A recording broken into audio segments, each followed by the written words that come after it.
East India company দুটা ভাগত বিভক্ত কৰিলে, এটা হ'ল কমাৰ্চিয়েল ফাংচন, এটা হ'ল পলিটিকেল ফাংচন। অৰ্থাৎ ইষ্ট ইণ্ডিয়া কোম্পানী যদিও ভাৰতবৰ্ষৰ শাসন চলাই আছিলে, ই তেতিয়াও ট্ৰেড কৰিয়ে আছিলে।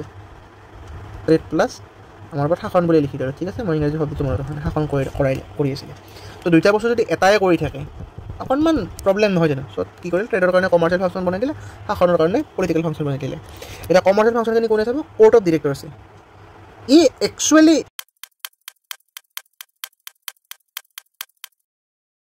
হেল্ল' এভৰিৱান, মোৰ নাম হৈছে সাৰংগপাণি বৰদলৈ আৰু আজি আমি আৰম্ভ কৰিবলৈ গৈ আছোঁ ইণ্ডিয়ান পলিটি। কি আৰম্ভ কৰিম আমি আজি? ইণ্ডিয়ান পলিটি, যাক আমি অসমীয়াত কওঁ ভাৰতীয় ৰাজব্যৱস্থা বুলি। ইণ্ডিয়ান পলিটি এটা আপোনালোকৰ সকলোবোৰ কম্পিটিটিভ এক্সামৰ কাৰণে এটা বহুত গুৰুত্বপূৰ্ণ বিষয়। কিয়? কাৰণ বিশেষকৈ ক'ব গ'লে চিভিল ছাৰ্ভিচ এক্সাম যিবিলাক হৈ আছে, হয় আপোনাৰ UPSC হওক বা APSC হওক, তাত প্ৰিলিমছতে হওক বা মেইনছতে হওক, মেইনছৰ পেপাৰ 2 হওক বা প্ৰিলিমছৰ GS পেপাৰ 1 হওক, তাত আপোনাৰ ইণ্ডিয়ান পলিটি বা ভাৰতীয় ৰাজব্যৱস্থাৰ যিটো মাত্ৰা বা যিটো পাৰ্চেণ্টেজ, সেইটো 30 to 40% আহে। UPSCৰ কাৰণে এইটো খুব এটা ইম্পৰ্টেণ্ট টপিক হৈ পৰে। গতিকে ভাৰতীয় ৰাজব্যৱস্থা আজি আমি আৰম্ভ কৰিবলৈ গৈ আছোঁ। মই ক'লোঁ আজিৰ ক্লাছটোৰ মই নাম দিছোঁ the company rule, historical background of Indian polity. কিয় মই এই নামটো দিলোঁ? কাৰণ ভাৰতীয় ৰাজব্যৱস্থা আজি যিটো পৰ্যায়ত আছে, সেইটো পঢ়িবলৈ হ'লে আমি ই কেনেকৈ ডেভেলপ হৈছে, এতিয়ালৈকে কেনেকৈ কি হৈছে, কি ক্ষেত্ৰত কেনেকৈ কি আহিল, সংবিধান কেনেকৈ আহিল, কেনেকুৱাকৈ আগবাঢ়ি আহিল, তাৰ বিষয়ে আমি পঢ়িব লাগিব, ঠিক আছে। চ' এতিয়া সেইবিলাক পঢ়িবলৈ হ'লে আমাৰ ভাৰতীয় ৰাজব্যৱস্থা আগত চাবলৈ গ'লে আগতে কি আছিলে? আগতে আমাৰ ভাৰতীয় ৰাজব্যৱস্থাটো আছিলে এটা ৰজাৰ শাসন বা মনাৰ্কি আছিলে। এতিয়া কি? এটা ডেমক্ৰেচি। চ' মনাৰ্কিটো ডেমক্ৰেচি হ'বলৈ হ'লে যিটো ট্ৰেন্সফৰ্মেশ্যন হ'ল, এই ট্ৰেন্সফৰ্মেশ্যনটো হৈছে ব্ৰিটিছ অহাৰ পিছত যেতিয়া আমাক শাসন কৰিলে, তেতিয়া যিটো আমাৰ 200-250 বছৰৰ যিটো এটা পিৰিয়ড আছিলে, সেইখিনি সময়ত আমি মনাৰ্কিৰ পৰা আমি ক'লৈ গ'লোঁ? আমি আহিলোঁ ডেমক্ৰেচিলৈ, ঠিক আছে। চ' তাৰ কাৰণে কেনেকৈ কি হ'ল আমি সেইখিনি জানিব লাগিব। তাৰ কাৰণে আমি ব্ৰিটিছ ইষ্ট ইণ্ডিয়া কোম্পানীৰ শাসন আৰু ব্ৰিটিছ ক্ৰাউনৰ যিখিনি শাসনৰ অধীনত কেইখনমান এক্ট আহিছিলে, সেই এক্টকেইখনে ভাৰতত নতুন ভাৰতীয় ৰাজব্যৱস্থাৰ যিটো মানে খোপনি পুতিছিলে, সেইখিনি বিষয়ে পঢ়িব লাগিব। চ' আমি আজি আৰম্ভ কৰিম আজিৰ ক্লাছটো, ঠিক আছে। ইয়াত কেইখনমান এক্ট লিখি থৈছোঁ মই, হিষ্টৰিক ইম্পৰ্টেণ্ট এক্ট বুলি কোৱা হৈছে। কিয় ইম্পৰ্টেণ্ট এক্ট বুলি কোৱা হৈছে? আমি সকলো ইয়াত যেতিয়া আপোনাৰ যেতিয়া তোমাৰ কি বুলি কয় শাসন ব্যৱস্থা আৰম্ভ হ'ল আমাৰ ব্ৰিটিছসকলৰ আমাৰ ওপৰত, প্ৰথমতে ইষ্ট ইণ্ডিয়া কোম্পানী শাসন চলাইছিলে। তাৰপিছত আমি সকলো জানো 1858 চন আমাৰ ভাৰতীয় ইতিহাসৰ কাৰণে এটা খুব মহত্বপূৰ্ণ বছৰ। এই বছৰত কি হৈছিলে? চিপাহী বিদ্ৰোহ হৈছিলে, হয় জানো? নহয় জানো? চিপাহী বিদ্ৰোহ হৈছিলে। চিপাহী বিদ্ৰোহত কি হৈছিলে? চিপাহী বিদ্ৰোহ হোৱাৰ ফলত এই যিটো কোম্পানীৰ শাসন হৈছিলে, কোম্পানীৰ শাসনটো কাৰ হাতলৈ গুচি গৈছিলে? ক্ৰাউনৰ হাতলৈ। ক'ৰ ক্ৰাউন? ইউনাইটেড কিংডমৰ কিং বা কুইনৰ হাতলৈ গুচি গৈছিলে, ঠিক আছে।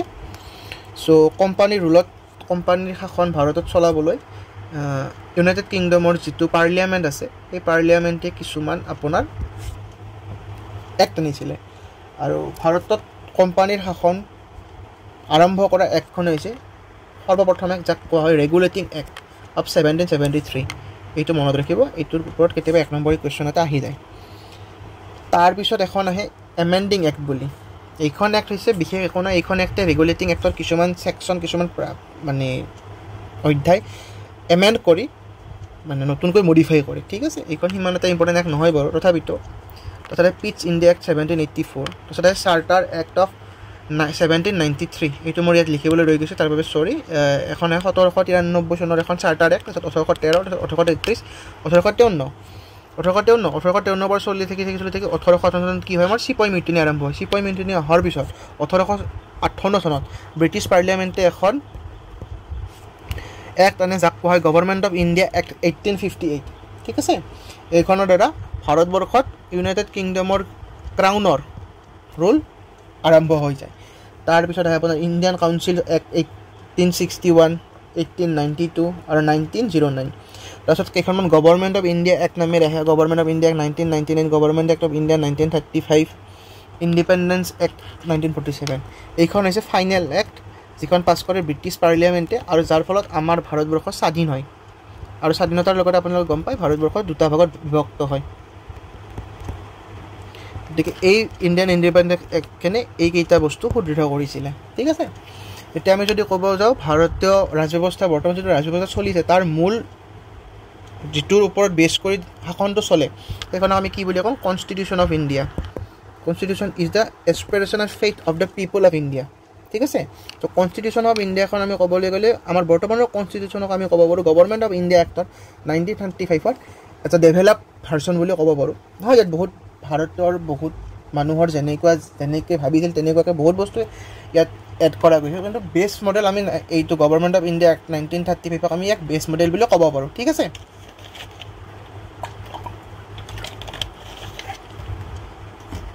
এতিয়া আমি কেইটামান ইম্পৰ্টেণ্ট কথা কৈ দিওঁ ইণ্ডিয়ান কাউন্সিল এক্ট যিখন 1919 চনৰ ইণ্ডিয়ান কাউন্সিল এক্ট আছিল ঠিক আছে 1919 চনৰ যিখন আছিল 1909 চনৰ যিখন কাউন্সিল অফ ইণ্ডিয়া এক্ট আছিল 1909 চনৰ সেইখনক আমি কি বুলি কওঁ মৰলে মিণ্টো ৰিফৰ্মছ বুলি কওঁ সেইটো মনত ৰাখিব 1 নম্বৰ কুৱেশ্যনৰ কাৰণে ইম্পৰ্টেণ্ট মৰলে মিণ্টো ৰিফৰ্মছ তাৰপাছত আপোনালোকৰ 1919 যিখন এক্ট আহে এইখন গভৰ্ণমেণ্ট অফ ইণ্ডিয়া এক্ট সেইখনক আমি কি বুলি কওঁ মণ্টেগো ক্লেমছফোৰ্ড ৰিফৰ্ম বুলি কওঁ কি বুলি কওঁ মণ্টেগো ক্লেমছফোৰ্ড ৰিফৰ্ম ঠিক আছে মণ্টেগো ক্লেমছফোৰ্ড ৰিফৰ্ম বুলি কাক কোৱা হয় 1919 চনৰ যিখন আপোনাৰ এক্ট আহে যিখন এক্ট হৈছে গভৰ্ণমেণ্ট অফ ইণ্ডিয়া এক্ট ঠিক আছে এতিয়া আমি অলপ এক্টবিলাকৰ বিষয়ে অলপ পঢ়িলোঁ আপোনালোকে বেছি পঢ়িব নালাগে এইখিনি মেইন পইণ্টখিনি পঢ়িলেই হ'ল এতিয়া বাৰু মই তাৰ আগতে কিছুমান কথা কৈ দিছোঁ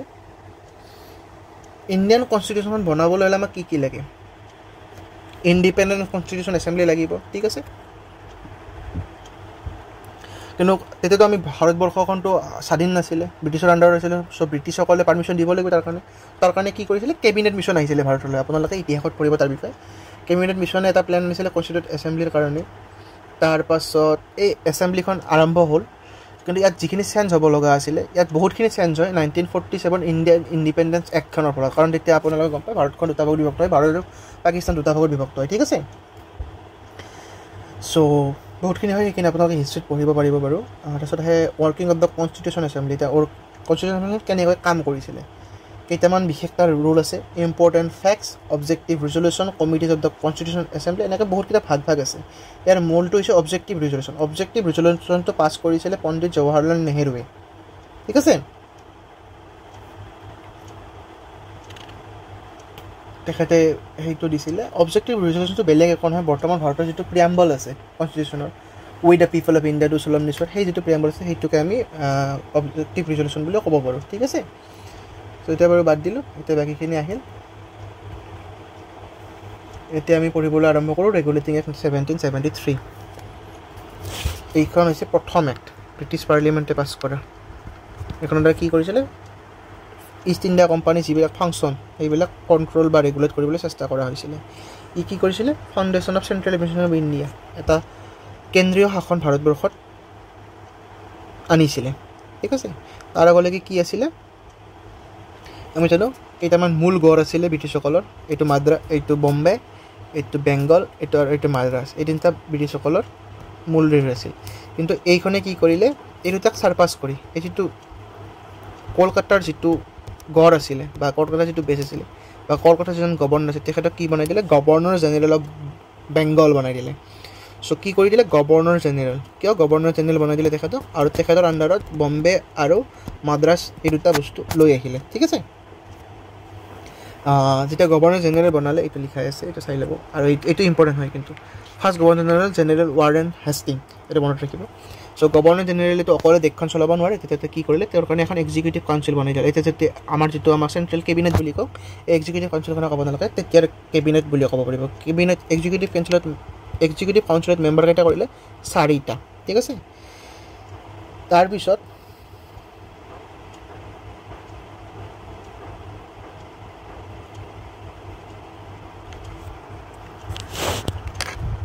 এই এক্টখনৰ জৰিয়তে ভাৰতবৰ্ষত পোনপ্ৰথমভাৱে সুপ্ৰিম কোৰ্ট আহিছিলে কি হৈছিলে সুপ্ৰিম কোৰ্ট কিমান চনত 1774 চন পাছ হৈছিলে কেতিয়া 1773 চন মানে এবছৰ পিছত supreme court of India establish হৈছিল ঠিক আছে ক'ত হৈছিল কেলকাতাত হৈছিল কিন্তু যদিও হৈছিল এই সুপ্ৰিম কোৰ্টে অনলি কেলকাতাৰ মেটাৰখিনি চাইছিল, কেলকাতাৰ চিভিল মেটাৰখিনি চাইছিল, ঠিক আছে। ইয়াক বেলেগকৈ পাৱাৰ দিয়া হোৱা নাছিল। চ' তাৰপিছত আপোনাৰ এইটো যিটো দেখিছোঁ পইণ্ট প্ৰহিবিশ্যন অফ কোম্পানী ছাৰ্ভেণ্টছ, মানে কি হৈছে আগতে কোম্পানী যিবিলাক কৰ্মচাৰী আছিল তেওঁলোকে নিজাকৈ ট্ৰেড কৰিব পাৰিছিলে, কিবা কৰিব পাৰিছিলে, কিন্তু এই এক্টখনে সেইবিলাক বন্ধ কৰি দিলে। কোম্পানীত যিসকলে চাকৰি কৰে তেওঁলোকে চাকৰি কৰিব লাগিব, তেওঁলোকে কোনো ধৰণৰ নিজাকৈ ব্যৱসায় বা ইয়াৰ লগত ট্ৰেড কৰিব নোৱাৰে, ঠিক আছে। তাৰপিছত আহিল কোৰ্ট অফ ডিৰেক্টৰ্ছ। এইটো এক্সিকিউটিভ কাউন্সিলৰ কথা কৈছিলোঁ, তাত কোৰ্ট অফ ডিৰেক্টৰ্ছ আছিলে, ঠিক আছে। কোৰ্ট অফ ডিৰেক্টৰ্ছৰ পাৱাৰটো বঢ়াই দিছিলে আৰু তাত ৰিপৰ্ট কৰিব কৈছিলে ৰেভিনিউ, চিভিল, মিলিটাৰী এফেয়াৰ্ছবোৰ এইবিলাক কৰিব কৈছিলে। আৰু এই এক্টখনে কোৰ্ট অফ ডিৰেক্টৰ্ছক 4 বছৰীয়া টাৰ্মৰ কাৰণে বাধ্যবাধক মানে এটা লাগু কৰি দিছিলে। যেতিয়া প্ৰাইম মিনিষ্টাৰ 5 বছৰৰ কাৰণে হয় ন, তেতিয়া 4 বছৰৰ কাৰণে কৰি দিছিলে। আৰু এটা কথা মনত ৰাখা, সুপ্ৰিম কোৰ্টখন যেতিয়া এষ্টাব্লিছ হৈছিলে তেতিয়া তাত এজন চিফ জাষ্টিছ আছিলে আৰু 3জন জাষ্টিছ আছিলে। চ' টোটেল কেইজন মেম্বাৰ আছিলে? 4জন।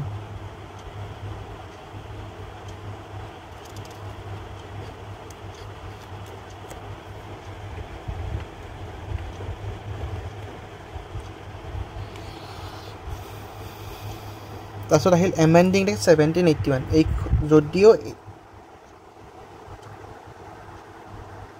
যদিও এই এক্টখনে বহুতখিনি বস্তু দিছিলে, কিন্তু বহুতখিনি বস্তু কণ্ট্ৰল কৰিব পৰা নাছিলে। চ' তেতিয়া কি কৰিলে, তেতিয়া পাৰ্লিয়ামেণ্টে আপোনাৰ নতুন এখন এক্ট লৈ আহিল। সেইখন এক্ট হৈছে এমেণ্ডিং এক্ট 1781, যাক এক্ট অফ ছেটেলমেণ্ট বুলি জনা যায়। কিয় জনা যায়? কাৰণ ই কেইটামান বস্তু ছেটেল কৰিছিলে। কেনেকুৱাকৈ? যিটো গভৰ্ণৰ জেনেৰেল আছিলে আমাৰ ৱাৰেন হেষ্টিঙৰ কাউন্সিল বা তেওঁৰ পিছত ছাক্সেছৰবিলাকৰ, চ' ই কি কৰিলে, সেই গভৰ্ণৰ জেনেৰেল আৰু তেখেতৰ যিখন কাউন্সিল আছে, 4টা মেম্বাৰৰ যিখন কাউন্সিল আছিলে, সেই কাউন্সিলখনক সুপ্ৰিম কোৰ্টৰ পাৰ্ভিৰ পৰা আঁতৰাই দিলে। কাৰণ এইখন সুপ্ৰিম কোৰ্টৰ আণ্ডাৰত নাহে, সুপ্ৰিম কোৰ্টে এইবিলাক চাব নোৱাৰে। তাৰপিছত গভৰ্ণৰ জেনেৰেলক এম্পাৱাৰ কৰা হ'ল আৰু তেখেতৰ কাউন্সিলখনক এম্পাৱাৰ কৰা হ'ল। কি কাৰণে? বাকী যিবিলাক সৰু সৰু প্ৰভিঞ্চিয়েল কোৰ্ট বা সৰু সৰু কাউন্সিল বা সৰু সৰু কোৰ্ট যিবিলাক আছিল, তাৰ বাবে যিটো ফ্ৰেম বা যিবিলাক ৰেগুলেশ্যন লাগে সেইবিলাক বনাবৰ কাৰণে তেখেতক পাৱাৰ দিয়া হ'ল। ইয়াত লিখা আছে, চাই লওক।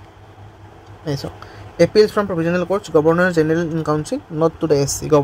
যিগিলাখন এপিলছ যাব লাগে, এতিয়া আমাৰ কি হয়, ছেশ্যন কোৰ্টে কিবা এটা পাছ কৰিলে আপুনি ছেটিছফাই নহয়, হাইকোৰ্ট যাওক, হাইকোৰ্টে কোৰ্টটো ছেটিছফাই নহয়, আপুনি সুপ্ৰিম কোৰ্ট যাওক। কিন্তু তেতিয়া নহয়, তেতিয়া কি কৰি দিলে, যিবিলাক এপিলছ আছিল সেইবিলাক প্ৰভিঞ্চিয়েল কোৰ্টছৰ পৰা ক'লৈ যাব? গভৰ্ণৰ জেনেৰেল কাউন্সিললৈ যাব, SCৰ কাউন্সিললৈ নাযায়। কি কৰিলে, কেলকাতাত কি কৰি দিলে, ই হিন্দুৰ ল, মুছলিমৰ দ্বাৰা ৰেভিনিউ এইবিলাক কৰাৰ কাৰণে কৰি দিলে, ঠিক আছে। এইটো governor general Bengal, his considered servant of the government, revenue measures, collection of revenue, এইবিলাকত এইখনে আনি দিলে। সুপ্ৰিম কোৰ্টে এইখনক আঁতৰাই দিলে ইয়াৰ পৰা। প্ৰভিঞ্চিয়েল কোৰ্টে ক'লোৱে গভৰ্ণৰ কাউন্সিলে ৰেগুলেশ্যন ফ্ৰেম কৰিব বুলি।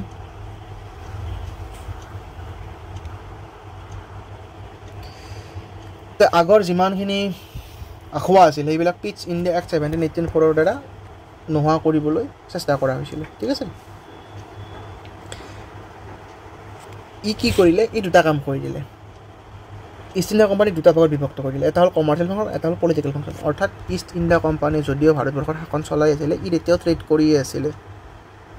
ট্ৰেড প্লাছ আমাৰ ওপৰত শাসন বুলি লিখি দিলোঁ, ঠিক আছে। মই ইংৰাজী শব্দটো মনত ৰখা নাই, শাসন কৰি আছিলে।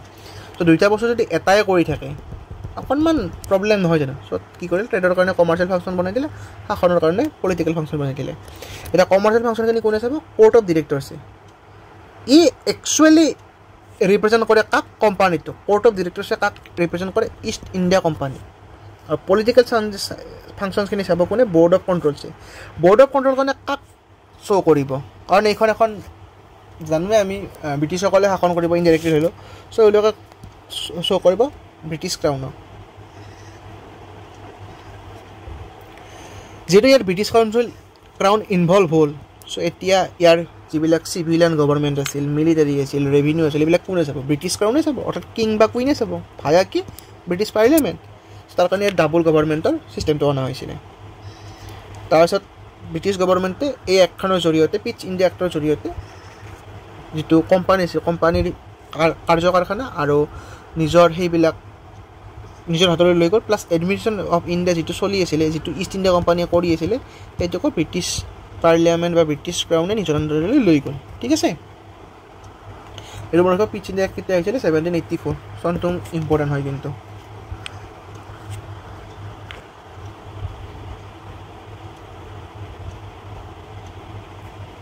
তাৰপিছত আছে কোম্পানী ৰুল আণ্ডাৰতে চতুৰ্থখন এক্ট হৈছে চাৰ্টাৰ এক্ট 1786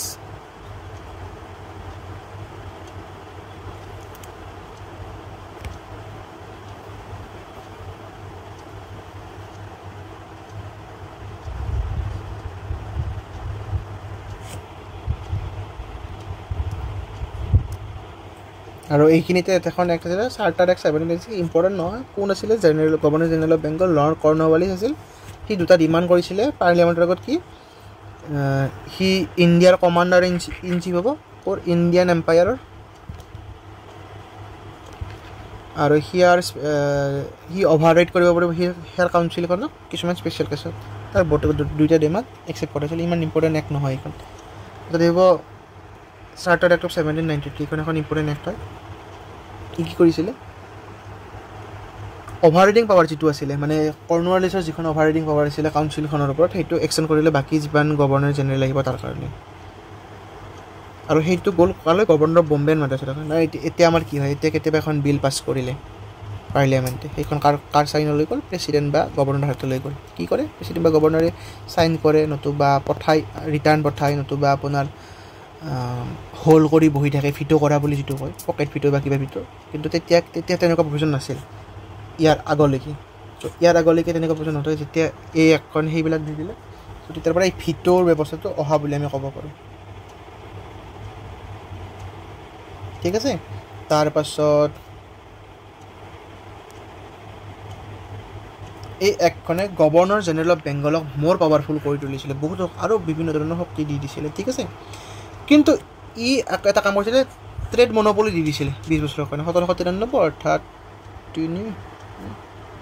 1813লৈকে চ' নেক্সট এখন কেতিয়া আহিব 1813 চনত মনত ৰাখিব এইটো তাৰপাছত আছিলে কমাণ্ডাৰ ইন চিফ সেইটো অকল কৰ্ণৱালিছৰ কাৰণে আছিল বাকীখিনি গভৰ্ণৰ জেনেৰেলৰ পৰা গুচাই দিয়া হ'ল ঠিক আছে এইখনে সেইটো বস্তু কৰি দিছিলে তাৰপিছত বৰ্ড অফ কণ্ট্ৰল যিখন আছিল আমি পঢ়িলোঁ বৰ্ড অফ কণ্ট্ৰলৰ কাউন্সিল আছিল এক্সিকিউটিভ কাউন্সিল আছিল বৰ্ড অফ কণ্ট্ৰলখন কোনে কাক ৰিপ্ৰেজেণ্ট কৰা আছিল ব্ৰিটিছ ক্ৰাউনক ঠিক আছে কিন্তু ইয়াক পইচাটো আগতে কোনে দিছিলে ব্ৰিটিছ পাৰ্লিয়ামেণ্ট বা ব্ৰিটিছ গভৰ্ণমেণ্টে দি আছিলে এতিয়াৰ পৰা এক দিব লাগিব ইণ্ডিয়ান ৰেভিনিউৰ পৰা সেইটো এটা ইম্পৰ্টেণ্ট পইণ্ট মনত ৰাখিব পাৰে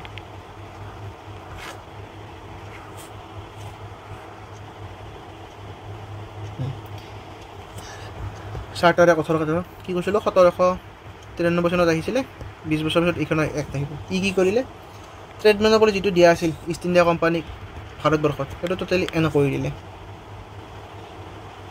কিন্তু দুটা বস্তু এটা ৰাখি দিলে ট্ৰেড মনোপলি দুটা বস্তু এটা ৰাখি দিলে কি আমি জানো টি আৰু ট্ৰেড উইথ চাইনা মানে ইষ্ট ইণ্ডিয়া কোম্পানী বুলি যদিও কৈছোঁ ইষ্ট ইণ্ডিয়া কোম্পানী ভাৰতৰ লগতো ট্ৰেড কৰিছিলে প্লাছ চাইনাৰ লগতো কৰিছিলে ঠিক আছে আমি ভাবোঁ চাইনা অধীনস্থ নাছিল বাট কলনিজমৰ আণ্ডাৰত চাইনাও কৰিছিলে কিন্তু যেতিয়া এইখন এক্ট আহিলে 1813 চনত কি কৰিলে ভাৰতৰ লগত থকা সকলো ট্ৰেড মনোপলি এণ্ড কৰি দিলে ইষ্ট ইণ্ডিয়া কোম্পানীৰ নাই আৰু কোনো মনোপলি নাই অকলে নাই তাৰমানে কিন্তু যিটো চাহৰ বিজনেছ আছিল চাহৰ যিটো ট্ৰেড আছিল সেইটো চলি থাকিব সেইটোত মনোপলি কোনে থাকিব ইষ্ট ইণ্ডিয়া কোম্পানী থাকিব আৰু চাইনাৰ লগত যিটো ট্ৰেড হ'ব তাৰ লগতো মনোপলি তাৰে থাকিব এতিয়া এইখনে কি কৰি দিলে 1813 চনত তেতিয়ালৈকে ভাৰতবৰ্ষৰ ছভৰেন মানে ভাৰতবৰ্ষখনৰ শাসক কোন আছিল এতিয়া যেনেকৈ ছভৰেণ্টি অফ ইণ্ডিয়া বুলি কওঁ এতিয়া ভাৰতবৰ্ষৰ ছভৰেন কোন উই দ্য পিপল অফ ইণ্ডিয়া আমি ভাৰতবৰ্ষৰ বৰ্তমান কি ছভৰেন কিন্তু তেতিয়া ছভৰেন কোন আছিল তেতিয়া ছভৰেন কোনো নাছিল ইষ্ট ইণ্ডিয়া কোম্পানী ছভৰেনৰো কাম কৰে শাসনৰো কাম কৰে চবখিনি কাম কৰিছিল কিন্তু এই এক্টখনে কি কৰিলে ব্ৰিটিছ ক্ৰাউনক ছভৰেন বনাই দিলে ব্ৰিটিছ ক্ৰাউনক আমাৰ ছভৰেন বনাই দিয়া মানে কি আমি ডাইৰেক্ট অধীনস্থ হৈ গ'লোঁ ব্ৰিটিছ শাসনৰ ঠিক আছে তাৰপিছত লোকেল গভৰ্ণমেণ্ট যিমান আছিল সিহঁতক টেক্স ইম্প'জ কৰিবলৈ পাৱাৰ দি দিলে খ্ৰীষ্টান মিছনাৰীসকলক ৱেষ্টাৰ্ণ ডিভিজন ইয়াত দিবলৈ কোৱা হ'ল তো সেইকাৰণে 1813 চনৰ পিছত যিমান খ্ৰীষ্টান মিছনাৰী আহিছে আপুনি দেখাব 1813 চনৰ পিছত খ্ৰীষ্টান মিছনাৰীবিলাকে ভাৰতবৰ্ষত নিজৰ খ্ৰীষ্টানিটি আৰু নিজৰ যিটো ৱেষ্টাৰ্ণ ফিলচফি বা ৱেষ্টাৰ্ণ যিবিলাক আছিল সেইবিলাক প্ৰচাৰ কৰিবলৈ আৰম্ভ কৰিলে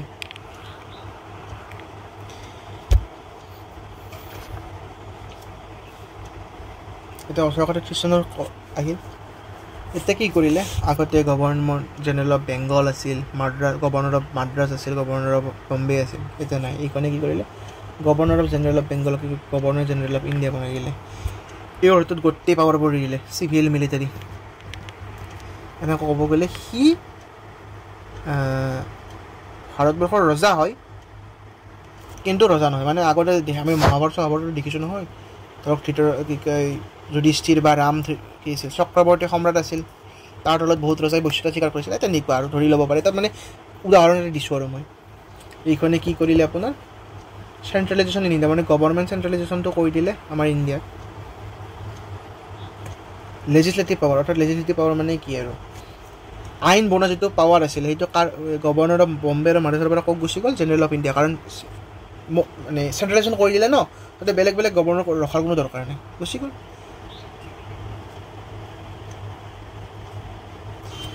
এই এক্টখন অহাৰ লগে লগে ইষ্ট ইণ্ডিয়া কোম্পানীৰ যিটো কমাৰ্চিয়েল ফাংচন আছিলে, অৰ্থাৎ ট্ৰেডৰ যিটো ফাংচন আছিলে, সেইটো টোটেল এণ্ড ষ্টপ।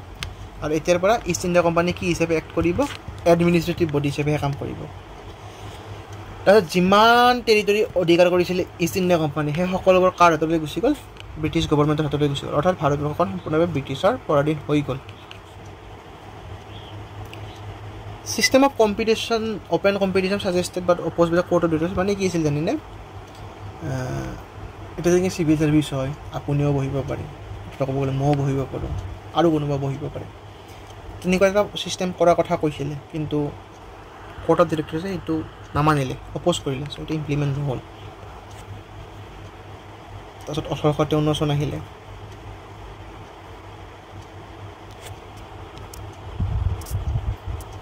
কি কৰিলে, লেজিছলেশ্যনটো গভৰ্ণমেণ্টৰ ছেপাৰেট ফাংচন বুলি মাৰ্ক কৰি দিলে। ইণ্ডিয়ান লেজিছলেটিভ কাউন্সিল এখন বনায়, চিভিল ছাৰ্ভিচটো ইণ্ডিয়াৰ কাৰণে অ'পেন কৰি দিয়ে, আৰু লোকেল এছ'চিয়েশ্যনবিলাক ল'ব আৰম্ভ কৰে। ঠিক আছে, so' governor general in council function, okay. Council ফাংচনত মানে আগতে গভৰ্ণৰ নাছিলে, এতিয়া লৈ আহিলে, দুটা ভাগ কৰি দিলে, লেজিছলেটিভ এণ্ড এক্সিকিউটিভ। আমি যিটো ছেপাৰেশ্যন অফ পাৱাৰ বুলি কওঁ, এতিয়া কি আছে, লেজিছলেটিভত কোন আছে? লেজিছলেটিভত ক'বলৈ গ'লে আপোনাৰ আমাৰ ইয়াত বাৰু তেনেকৈ ডিষ্টিংক্ট নহয়, তথাপিতো এজ এ MLA মাননীয় মুখ্যমন্ত্ৰী হিমন্ত বিশ্ব শৰ্মা কিহত আহে, লেজিছলেটিভত আহে। আৰু এক্সিকিউটিভত as a chief minister CM হিচাপে হিমন্ত বিশ্ব শৰ্মা কিহত আহে, এক্সিকিউটিভত আহে। একেদৰে MP হিচাপে মাননীয় প্ৰধানমন্ত্ৰী মোদী ডাঙৰীয়া ক'ত আহে, লেজিছলেটিভত আহে। PM হিচাপে তেখেত কিহত আহে, এক্সিকিউটিভত আহে। সেইটো বাৰু পিছত পঢ়িম আমি। এতিয়া চাওক লেজিছলেটিভ এক্সিকিউটিভ কি কৰিলে, ছয়টা নতুন মেম্বাৰ আনিলে ক'ত, লেজিছলেটিভত। তাতে 4টা ইণ্ডিয়াক দিলে। কেনেকৈ, গভৰ্ণমেণ্ট অফ মাদ্ৰাছ, বম্বে, বেংগল আৰু আগ্ৰাৰ পৰা।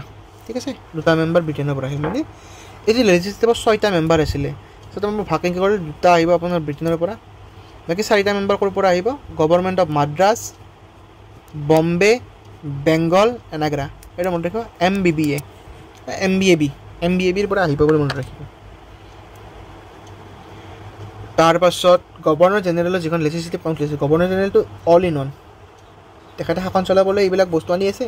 চ' গভৰ্ণৰ জেনেৰেলৰ যিখন লেজিছলেটিভ কাউন্সিল আছিলে, সেইখনক কি নাম দিয়া গৈছিলে, Indian central legislative council. Indian central legislative council, এইখনকে ক'ব পাৰোঁ আমাৰ বৰ্তমান ভাৰতবৰ্ষৰ যিটো পাৰ্লিয়ামেণ্ট আছিল, পাৰ্লিয়ামেণ্টৰ একদম প্ৰাৰম্ভিক স্বৰূপটো কি আছিল, ইণ্ডিয়ান চেণ্ট্ৰেল লেজিছলেটিভ কাউন্সিল। তাক কি নাম দিছিল, মিনি পাৰ্লিয়ামেণ্ট। ঠিক আছে, ইয়াৰ আগতে যিটো অ'পেন কম্পিটিশ্যন ছিষ্টেম আছিলে, ঠিক আছে, এইটো ইণ্ট্ৰডিউচ কৰি দিলে। টোটেলি এবলিছ কৰিলে ইষ্ট ইণ্ডিয়া কোম্পানীৰ মনোপলি। আৰু কোম্পানীৰ যিটো ৰুল আছিল, অৰ্থাৎ ব্ৰিটিছ পাৰ্লিয়ামেণ্টে পাৱাৰ দিছিল কাৰণে কোম্পানীয়ে শাসন চলাই আছিলে, গতিকে শাসনটো চলিবলৈ টাইম লাগিব। কি কৰিছিলে, আনলিমিটেড টাইম, অৰ্থাৎ যদি ভাৰতৰ স্বাধীনতা সংগ্ৰাম নহ'ল হয়, কিজানি আজিও শাসন চলাই থাকিব পাৰিলে হয় ইষ্ট ইণ্ডিয়া কোম্পানীয়ে। কিন্তু এটা প্ৰভিজন ৰাখিছিলে কি, ব্ৰিটিছ পাৰ্লিয়ামেণ্টে মন গ'লে এই পাৱাৰটো এই পইণ্টটো ডিছমিছ কৰি দিব পাৰে। মেকলে কমিটি আহিছিল 1854 চনত, ইয়াৰ পিছতে ইয়াৰ ওপৰত বেছ কৰি। চ' এইখন হ'ল 53। চ' আজিৰ কাৰণে এইখিনিয়ে হ'ব বুলি ভাবিলোঁ, কাৰণ ইয়াতে আমাৰ কোম্পানী ৰুল শেষ হয়। এতিয়া আহিব আচল 1858ত চিপাই মিউটিনি ঘৰত কি আহিব, আপোনাৰ গভৰ্ণমেণ্ট অফ ইণ্ডিয়া এক্টবোৰ আহিব। গভৰ্ণমেণ্ট অফ ইণ্ডিয়া এক্ট বুলি কিয় কৈছোঁ, কাৰণ এইবিলাক এক্টত যদিও বেলেগ নাম আছিলে, ভাৰতবৰ্ষৰ গভৰ্ণমেণ্ট ষ্ট্ৰাকচাৰটো আফটাৰ ক্ৰাউন ৰুল যেতিয়া আহে নহয়, যেতিয়া ৰজাই ডাইৰেক্ট শাসন আৰম্ভ কৰে, তেতিয়াৰ পৰা এইবিলাক আহিবলৈ আৰম্ভ কৰিছিলে। চ' ক্ৰাউন ৰুল আহিবলৈ আৰম্ভ কৰিলে। সো এতিয়া আপোনালোকক মই অকণমান ডিক্টেশ্যন দিম আপোনালোকে যদি লিখিম বুলি ভাবি লৈছে অকণমান পইণ্ট কেইটামান আছে মই দি দিওঁ আপোনালোকে লিখি লওক ঠিক আছে আপোনালোকৰ কাৰণে সুবিধা হ'ব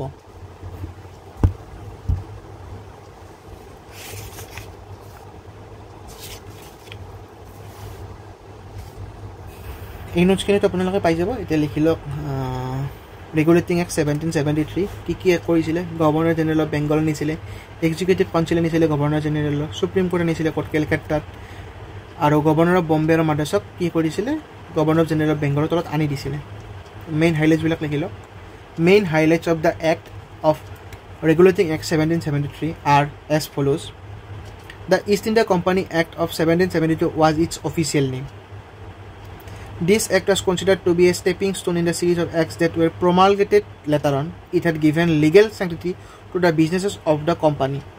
Under this act, the EIC's administrative and political roles were acknowledged and placed under British official scrutiny for the very first time. Another significant feature of this legislation was the establishment of India's central administrative system. আচ্ছা এটা কাম কৰোঁ নেকি এনেকৈ কৈ থকাত কৰি মই নোটছখিনি এটা PDF বনাই আপোনালোকক দি দিম নেকি তেতিয়া আপোনালোকৰ কাৰণে ভাল হ'ব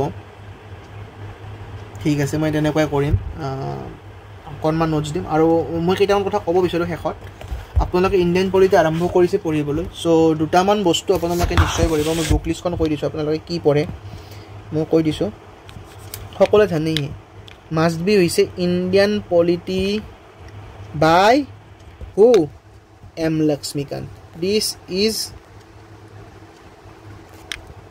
বাইবেল ফৰ আছ অ'কে তাৰপিছত আপোনালোকে যিকোনো এটা কোচিং ইনষ্টিটিউশ্যনৰ এখন পলিটি মডিউল ল'ব পাৰে ছেকেণ্ড হেণ্ড ল'লেও কথা নাই অনলাইন মাৰ্কেটত বা কিবাহত পাই যায় বা নোটছ ল'ব পাৰে মই ছাজেষ্ট কৰিম আপোনালোকে হয়তো আন একাডেমি লওক কাৰণ আন একাডেমিৰ মডিউলখন মই পঢ়িছিলোঁ ভাল পাইছোঁ এখন বেষ্ট হয় বেষ্ট বুলি ক'ব পাৰোঁ বাকী আপোনালোকে PW ল'লেও কথা নাই হিষ্ট্ৰী লয় য'ৰে লয় SPMৰ লয় CSFP লয় আপোনালোকৰ কথা কিন্তু Indian polity by M Laxmikanth পঢ়ক আৰু যদি আপোনালোকে পঢ়িব পাৰে তেতিয়াহ'লে এখন আছে দুৰ্গাদাস বাসুৰ introduction to the constitution of India এইখন এখন ভাল বুলি কয় আৰু আজিৰ শেষত এটা আপোনালোকক কুইজ এৰি যাওঁ এই যিটো ফটো মই ইয়াত লগাই থৈছোঁ এই ফটোটো ক'ৰ হয় কিয় ছিগনিফিকেণ্ট হয় আপোনালোকে মোক জনাব কমেণ্ট ছেকশ্যনত চ' আজিলৈ bye have a great day thank U